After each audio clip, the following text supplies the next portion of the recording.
In this video tutorial, I'm going to share to you on how you can fix X input 1 underscore 3 DLL missing on your Windows 11. So let's get started. First is we have to check the system type of our Windows.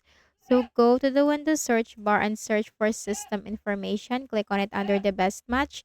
Take note of your system type and simply open a browser. Search for the missing DLL and just put download. Hit enter. Click on the first option. Scroll down and you have to click the download button corresponding to the architecture or the system type of your Windows. Wait for this to be downloaded.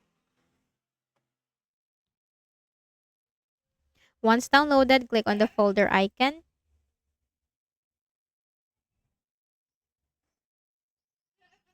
And then right click on the folder, select extract all, click on extract. Now copy the DLL file, right click and then copy.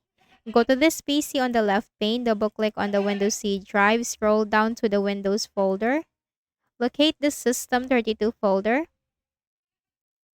Right click and then select paste. Click on continue. Now once done, close the remaining windows. Then right click at the start button, shut down or sign out and restart.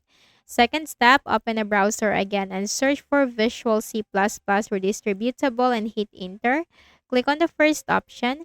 Scroll down and click the download link corresponding to your system type and simply install the latest Visual C++ to your Windows 11.